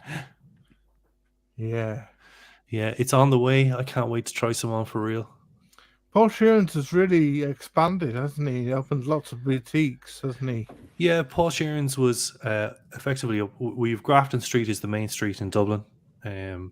He was up a side street, and he has put massive investment into what his presence in Dublin. He's taken up Brilliant. effectively a whole street now, Chatham Row, which is just off the main Grafton Street area. Yeah. There's 6 or 7 massive boutiques there with Cartier, JLC, Hublot, Breitling, Panerai, Tudor, Omega, Tag. Not Omega, no. And just the presentation, like when I say he does Breitling, he has all of the Breitlings, all the Navatimers, all the chronomats. You can see absolutely everything. The attention from the staff there is incredible. The space, like, it's huge. It's absolutely huge. We've never had anything like it in Ireland before. The space to see things, the attention from staff, the knowledge of the staff there, it's an unbelievable experience. Yeah. And that's how it should be, isn't it? I mean, that's how it should be in an AD, rather than, like you say, with the Rolex ADs, often you just get the cold shoulder and the brush off, and you should get a good boutique experience. Yeah, this is the real boutique. You go into Cartier and they're like, "Welcome to Cartier. How can I help you?" Their knowledge of the brands is unbelievable. It's incredible. I mean, Wears is there as well, and Wears has been there for 125 years. They're exceptional at what they do. They're the Rolex AD in Dublin. Again, the staff are brilliant and all that, but I mean, effectively, I think Paul Sheeran's will actually, they need to probably modernize as well. Paul Sheeran's will force everybody to up their game. Sure. Yeah. But it's an experience that people have encountered across Europe, across continental Europe, and boutiques in the US probably for a long time now. And in Dublin now, we're matching that. Yeah. Well, I couldn't not trick in a Hublot just for Nico Leonard's sake on the integrated bracelets. And we got here the classic fusion designed by Richard Orlinski, which is a real Marmite watch, this one. I think most people hate it. It's brought silence to the room. So yeah, my mother told me if you don't have anything nice to say, then yeah. I can't make an objective comment on Hublot. I'm not able to. I just don't like the brand. Well, yeah. I'm on the record of being very critical towards Hublot, but they just a couple of days ago, I think yesterday or for a day before yesterday, they introduced a watch, and Mrs. Higgins is totally in love with it. So I wanted to show you that, and actually I like it as well, but not for the price. Not for the price. I presume they sell a heck of a lot of watches. They put so much money into marketing. You know, football, you've Jose Mourinho was an ambassador, Maradona before he died, Pele before he died. They were all ambassadors for Hublot. Mbappe wears Hublot. Mbappe, yeah. Do you remember when they hold up the signs to take substitutes off? Those signs were always Hublot. Yeah. So a massive presence in football anyway. So Mrs. Higgins wants this one, does she? Yeah, should I get her a Patek 24 or that one? That is a big question. I think you already know the answer to that one, Jonathan. Well, you don't know Mrs. Higgins. Mrs. Higgins gets what she wants. Well, that's not bad. It's not bad. The chronograph pushers look a bit weird, but that's not bad. The Higgy picnic watch. Yeah, I'm losing all my credibility here on the watch world. They're comfortable watches. I like the way they do their strap changes and all that. They seem to have bespoke mechanisms for strap changes that are really easy to do. Does this Yep. require only pushing the pusher in front to change the strap? Because this would make it much easier for people to steal it, right? I don't Yeah. know how it works. One second, let me check the underside. Apparently, yes, because there's Yeah. nothing to push on at the underside. Yeah. Yeah. So really nice But vacation on the other hand, watch. who wants to steal the Hublot? Yeah. It's the ultimate anti-theft device. Is that ceramic? Yes. Yeah. So for the people who constantly criticize Hublot for not being able to align those screw slots, they should be told that Hublot tightens them to a certain torque and then stops it.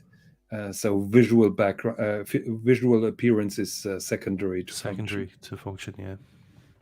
Why can't it be both? It's difficult, I think. I'm not sure. I Yeah, think I'd they're say screwed in, so there is no counterpart on the case back, isn't it? Oh, there is one. So theoretically, the it should be counterpart, possible. yeah, it should be possible. Yeah. But are they going through? That is the question. Or are they those both bolted then into the case mid? I don't know. Maybe it's a case and sleeve kind of system. Yes. Okay. Sorry for the tangent. Yeah, I'll just round off with a few new, 3 new releases that have come out. The one has been this Christopher Ward 12. Ooh, yeah. Which, You had to mention that? Yeah, it's a bit of a funny one. I found it. The photographs give me a headache. It's the crown guards of a Chapek, the bezel of a Zenith Defy Skyline, and the bit of an Octofinissimo bracelet, and this one's got a Moser dial. But after bashing it a lot previously, I'm coming around to thinking it's not too bad an offering for a cheaper brand. Like I said, Homage is an original design watch brand, copy every facet of watches and off each other, especially at low price points. And this has brought silence to the room, this one. Sorry, Jonathan, go ahead. No, you go ahead. I just think the dial and the indices, they just look too... It gives me a headache. It looks blurred or something. The photographs are poor. You think? So I'm pulling up a Christopher Ward's webpage when they introduced this particular thing, because I thought of some ironies. So I was discussing this watch with Russ. By the way, Russ owns a Christopher Ward Bel Canto, that ugly chiming thing, and he told me that he has ordered one, but I don't think that he had. So first of all, they say the designers worked for 6 years on the design, and I just texted Russ. Well, yeah. Probably they've been waited another 6 years to finally succeed. What I really like is it has to feel as if carved from a single piece of metal, and then they issue this photo where you can see the crown guards being bolted on as an afterthought, and I find that a little bit ironic.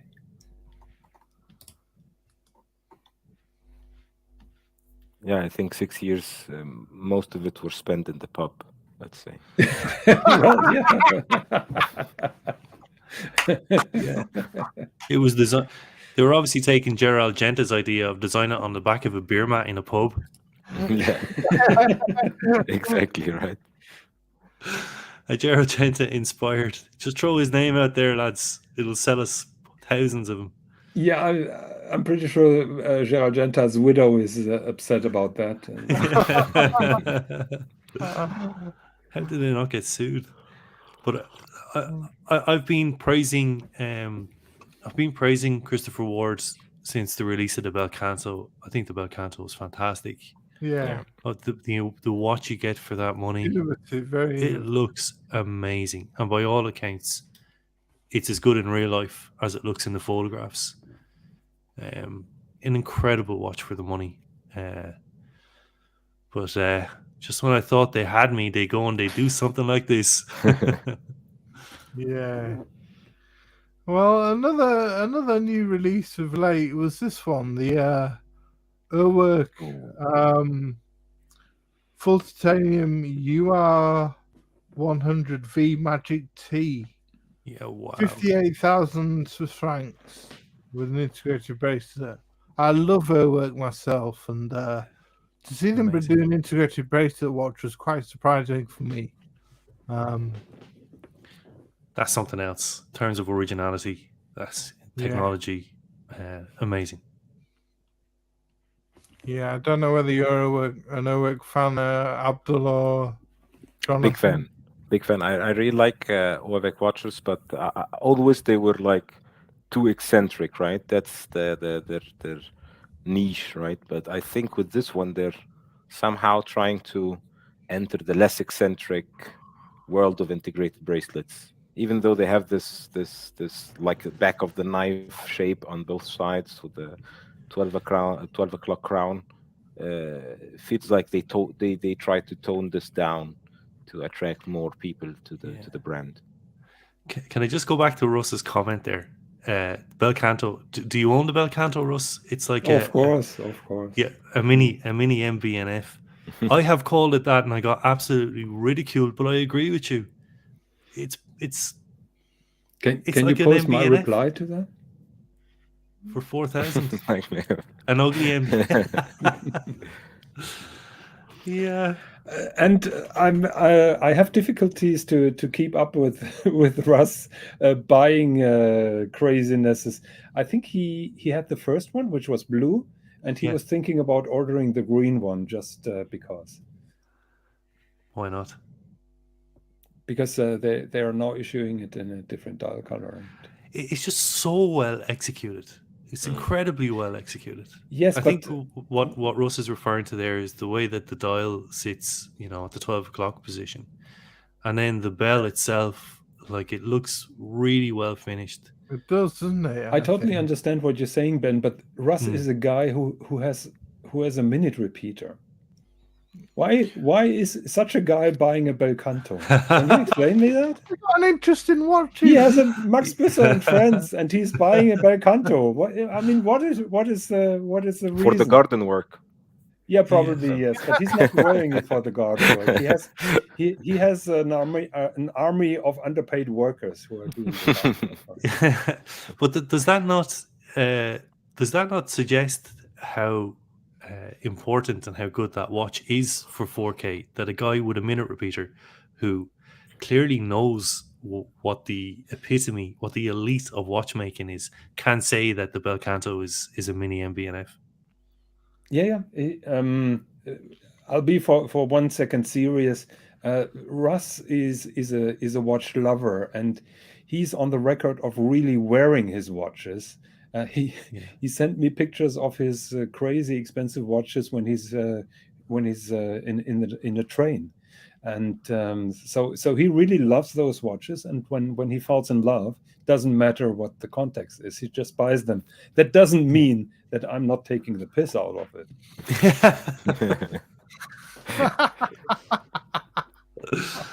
Yeah. Oh. We have a word for that, but I can't say it at this time of the day. You too polite, Ben. You're too polite. No, that's, I mean, isn't that part of the hobby as well, to be able to rip your mates? And Absolutely. I'm in a kind of a tight group with two mates. They know who they are, and they're huge Rolex fans. That's why I love that you talk about your channel. Like, did you say you don't discuss Rolex and you don't discuss? No, we don't discuss Rolex. No. Okay, so that's cool, and I'm all for that. They're always ripping. I'm a big Speedy Pro fan, so I have a Speedy. That's my best watch. No problem admitting that. And they're like, great. It's got the Hesalite. They're like, I see you're wearing your plastic Speedy again.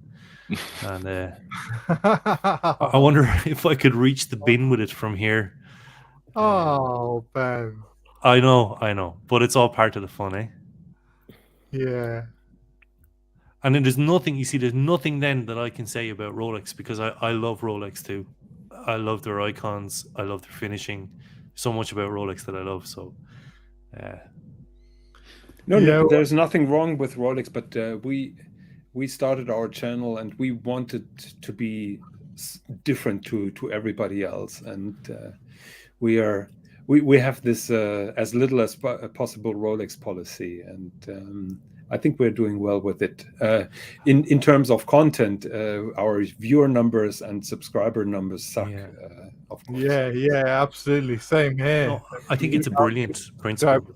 Because we don't talk much Rolex. So, Yeah, but hey, with yeah. Hey, Faris, it's good to see you. It's the watch equivalent of God winning. You know that term, God winning, when it comes to internet forums. It's only a matter of time before you're talking watches, and it descends to Rolex. Russ sent me 2 more pictures. Do you really want to see that, guys? I mean, throw them up there. I was just going to bring up one last new release, which was the Romain Gaultier C in titanium with a salmon dial. This is an interesting integrated bracelet watch, I thought. Nice. They've done quite a unique integrated bracelet there. I don't like the blue on the subdial, but other than that, it's nice. Yeah, the other YouTubers have said that. They're like that sort of... It's very nautical, isn't it? Blue on the subdial. It's quite a nautical theme, isn't it? It looks like a ship. It's like steering wheel is the wrong word. Like a compass. Or a compass, yeah. Yeah. So the main problem with this watch, this is a manual there is a manual winding sports watch. Really? It's not a problem. Automatic. Yeah, I have no problem with that, I have to say. It's thinner than if it was. And Romain Gaultier is a finishing specialist. He does incredible work, and he tried to bring his take on this integrated sports watch topic, and I think he also said in an interview he can't survive from making over 100,000 US dollar watches. So the off-center position does my head. The off-center crown, I think. Yeah, everything is off-center. I think off-center, the central axle is slightly higher, and it's also not in the middle vertically. So everything is off-center here on that. So the hands are off-center. The off-center. Even the buttons, the loom buttons on the dial are a bit different sizes. Yes, and the numbers are too, the alphanumerics. Yeah, this is a bit off-center. Bizarre, isn't it? I never noticed that, Russell. Yeah, it's interesting. You have to look. You don't see it at first glance. You have to go looking for it. And the center pinion is off center as well. Yes, that's insane. Yeah, you have to odd place for my watch. Yeah, that would be a little bit, let's say, it's weird, uncomfortable to wind. So Russ sent me 2 pictures. Oh wow! Of one watch that I dearly hate. The Moser MBNF Moser Legacy machine. Wow! Wow! Oh wow! Russell, I think that is such a slap in the face. That green dial is just too much. Lucky bugger! It's gorgeous. It's gorgeous. It's amazing. It's amazing. Oh my god! Look at the time up at the 2 o'clock position. I think I can see the fingerprint of the watchmakers on the basis of the pillar for the balance wheel. It's stunning, Russell. Maybe he'll take Can it you see the apart and polish fingerprints it. here? Absolutely stunning. Here, I think I can see some fingerprints here. I'm pretty sure it's only a reflection, but I enjoy. Oh, leave him alone, Jonathan. Yeah. Don't you think that looks like a fingerprint here? Yeah, it's ruins the watch. It's absolute shite now. Yeah, return that watch. The other one is that one here. There it is. Belcanto. Actually, no, it's not a mini and MBNF. The MBNF is fucking 10 times the watch that is. Yeah. I changed my mind completely. So why is somebody who owns such a watch, even if it's ugly green, buying Oh a my watch like God. that? Yeah, no, you're right. I agree with you fully. Can you understand now what the discussions are about? Yeah, I can't believe I called it a mini and I think MBNF. this shows how watch collecting works, right? It's just it doesn't make sense. Like if you have this watch to buy the other watch, but somehow it works, right? That's how what collection. It doesn't make sense. The watch collection doesn't make sense. Yeah. Oh no! Not at I mean, I have a friend like Russ, Elton, and Elton is just a watch maniac, massive watch fan, has bought and owned everything, and just buys what he likes. You know, whether it's Fabergé or it's a Cellini Square. He has an incredible collection. A big fan. Put me onto like the Chopard LUC before I even heard of them. Cartier as well, 4 or 5 years ago.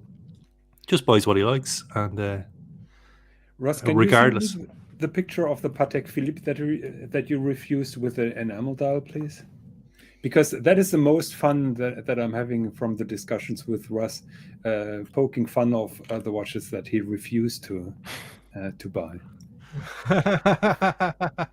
Yeah, those enamel dial Pateks, they release those annually, don't they? It's like they're high, whatever they call it, they're high luxury range. But there's very very few of them. Yeah, I think special handcraft or something like that. Special handcraft. Yeah, they have a Formula 1 out, which I loved.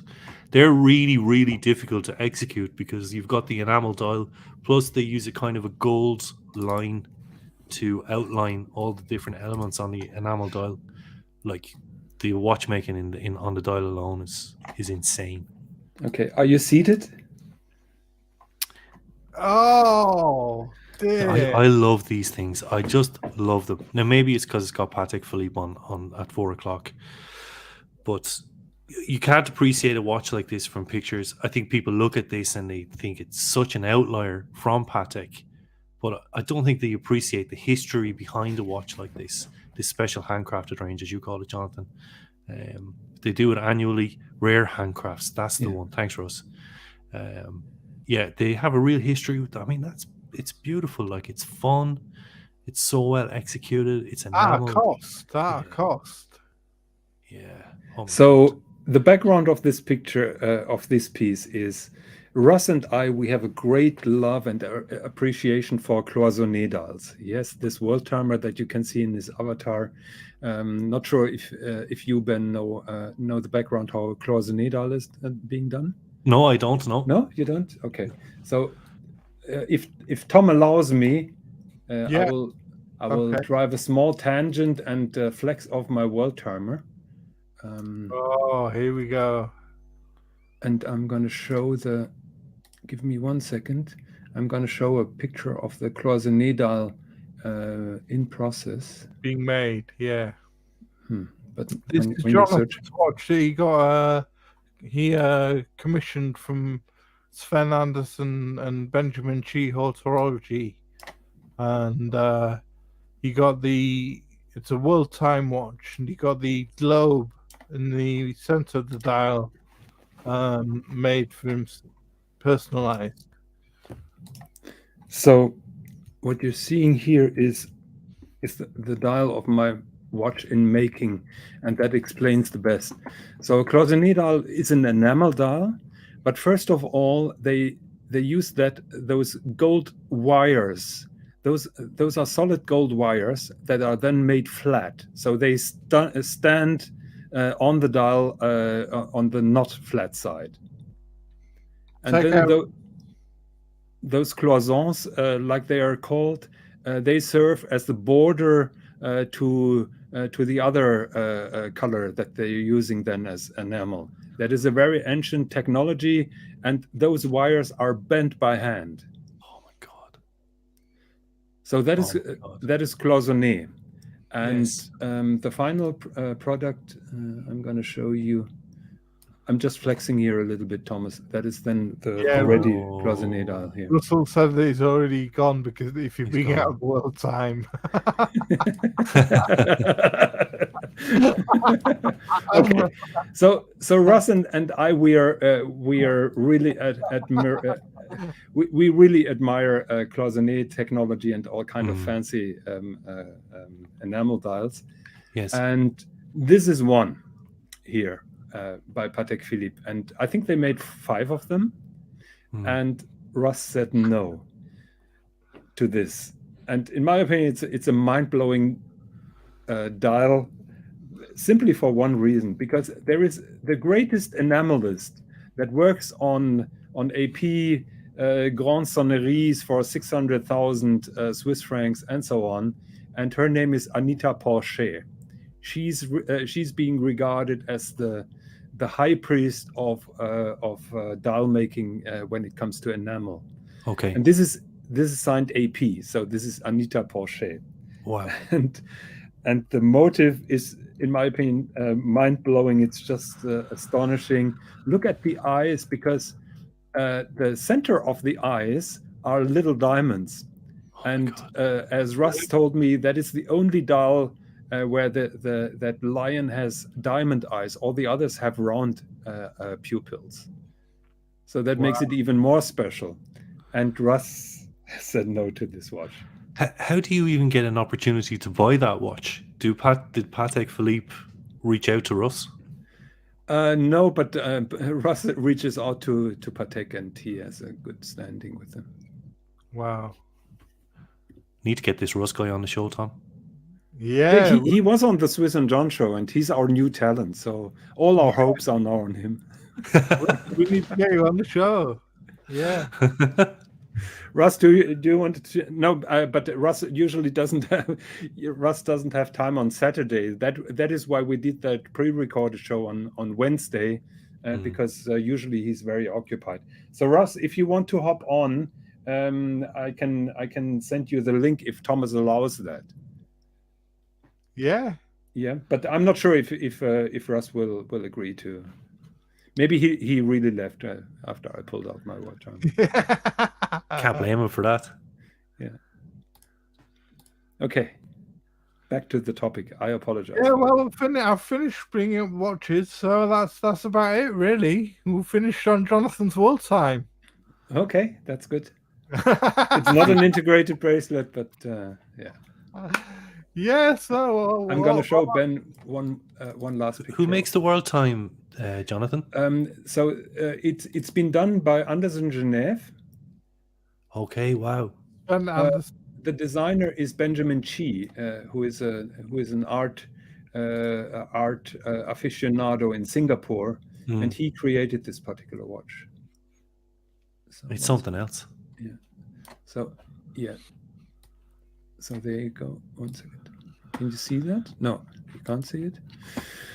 Presentation mode. Let me pull that up. Thomas, I'm in the background. Okay, that's it. Here. That's the finished watch then. So it's very similar to the Patek World Timer with the cloisonné. Yeah, I was going to say yes, yeah. But it's better in every single aspect. So first of all, this one is in platinum. You get the Patek only in white gold at the moment. That city ring is aventurine. You don't get that from Patek Philippe. No. The dial is totally custom made because I wanted to have 3 points on the map, which is Hamburg, where I'm living. Okay. Bora Bora, which is my favorite place on this world, and Hong Kong, which is my second home. So they made those little gold dots on the dial to emphasize them, and the dial has been tailored to that. So that is totally bespoke. Get the fuck out of here. That's next level. it gets better when you see the case back. And he's customized the names of the cities as well. I understand why Russ has gone now. This is ridiculous. This is flexing next level. Yeah, he's a little bit jealous. Yeah. No, He he's not. customized the names of the cities as well. So, Okay, this is the case back. Benjamin Chi ut horology and Wow. Anderson Chin. Really cool. I also did some customization here because I couldn't leave the watch alone. So Anderson Genève is famous for that rotor, which is solid blue gold. So they are taking a gold rotor and make that blue. That is heat treated until it turns blue. And they use a different guilloche here, and I wanted this kind of guilloche on the rotor, which is called losange magique, I think. Yes. And as a special nod to my love for French Polynesia, they made that movement ring, which is usually made out of white mother of pearl. They made it in black mother of pearl for me. Okay. I'm trying to find something wrong here, but I can't. So there you have it. Well, amazing. People Jonathan, find something wrong because the crowns are really tiny. Yeah. Oh yeah, send it back. Yeah, awful. It's amazing. Yeah. It's the crown. I presume it will pull out. You know, to Yeah, wind. One pulls out where you set the time. There are two crowns. One you set the city ring that doesn't pull out. You just move it. And the other one pulls out. And the purpose is that traditional watches with those two crowns at 3 and 6, they look like a Teletubby a little bit. And Benjamin Chi wanted to get around that problem. Yeah. Yes. It's exceptional. Yeah, I'm very happy with it.